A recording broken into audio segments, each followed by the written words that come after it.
Good morning, good morning, good morning. Make a quick stop off here at the gas station, and I'm heading up the street, heading up to Hamilton, going to Rural King, pick up my chickens this morning, and I absolutely cannot wait. You know you've really gone country when you go to the farm supply store to pick up chicks. See what I did there? Here they are. The black ones are the barred rocks. And over here we have the Ameraucanas. These are the two varieties I'm going with. What's that sound?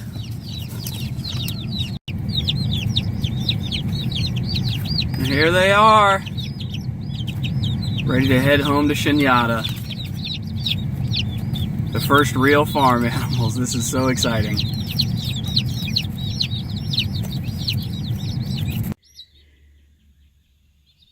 I made it back to the farm. Got them all loaded here into the brooder. So I need to go into the house and do some research. I read something about, with the way that they're huddled up, you can tell how you need to adjust your heat lamp by how they're bunching up inside of the box. So I need to go find where I read that again so I can make sure that I'm not keeping them too cold, not keeping them too hot. But the way they're bunched up, I think I probably need to get the heat lamp a little bit closer to them. They must be a little chilly. So as I unloaded the chicks, I noticed a couple of them had a case of the old little pasty butt going on. So chickens have vents at their back, and it's kind of just what it sounds like. That's where all the action happens. That's where they poop through them. They lay the eggs through them. So on chicks, they can have a problem with the poop getting caught up in their down, and then it kind of dries, and it can clog them up and actually be real dangerous and can kill them. So gonna try to get them all cleaned up here. Using just some paper towels and some warm water. And then online they said use a little like Vaseline or some oil. So we're just going to take a little bit of olive oil here and kind of grease their butts up a little bit. So hopefully it won't continue to be a problem and things will flow freely. Well, everybody's got clean, greasy butts now. Well, they're all huddling back in, up under the light, trying to warm back up. Just as a little bit of experimentation, I threw this moving blanket on top of here just to try to keep a little more warmth in. It's still pretty cold in the mornings, and when the barn cools down, it really holds that mass, so I don't know, we'll have to see how they react. They seem to be doing fine now. They've all warmed back up.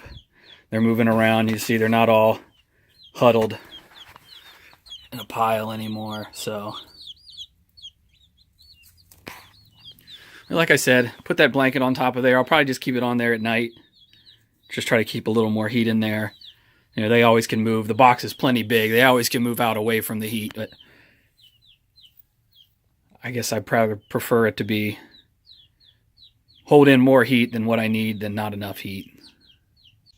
So I guess I won't really know for a few weeks. I'm supposed to have all pullets, and all pullet means is it should be all females.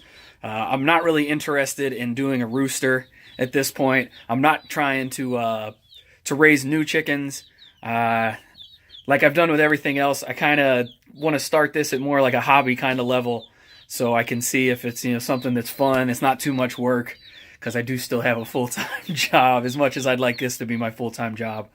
So I'm curious to see. I know several other people who have talked about, they've bought pullets before and they've ended up with 2 or 3 roosters.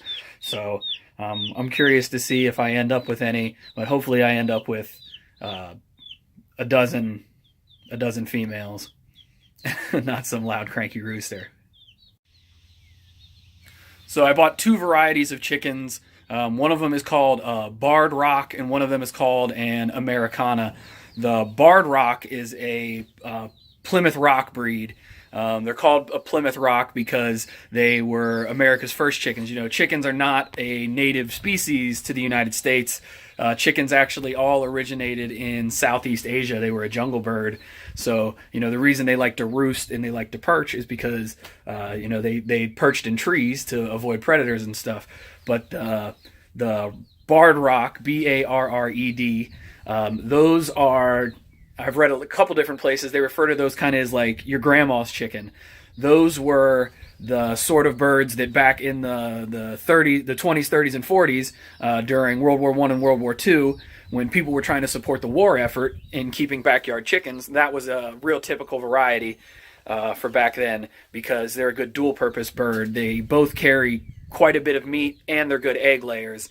And most of the time, you kind of have to pick between, do you want to raise a meat bird or do you want to raise a good layer? Because the chickens either put all of their energy towards egg laying or towards bulking up and carrying more meat on them.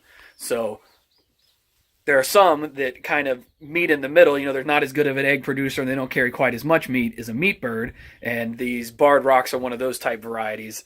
Whereas the Ameraucanas, the other variety that I bought, they are more of just an egg producer. They don't carry quite as much bulk on them.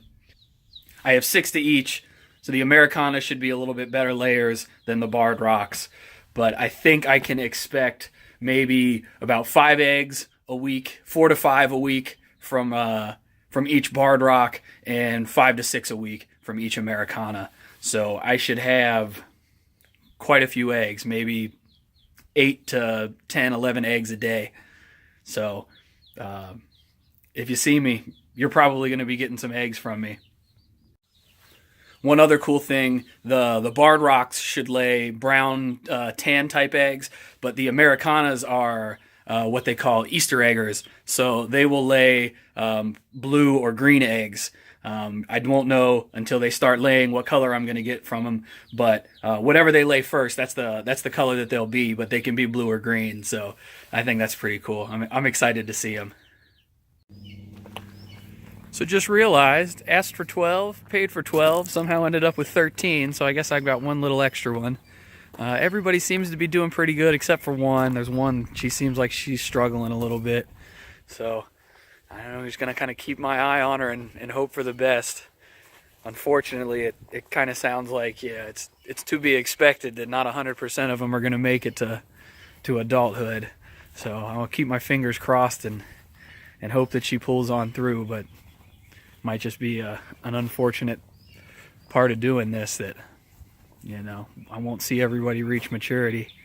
I guess that's just nature for you, but it's still kind of sad seeing her laying down in there, and chickens seem like they're pretty ruthless. They're just kind of stomping all over her, and I don't know, kind of sad.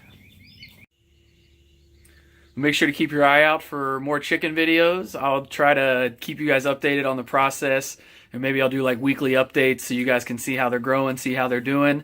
But man, this is so cool. I'm so excited. So thanks for watching, guys. Be sure to like, comment, and subscribe. Hit that bell icon so you get notifications of new videos. See ya.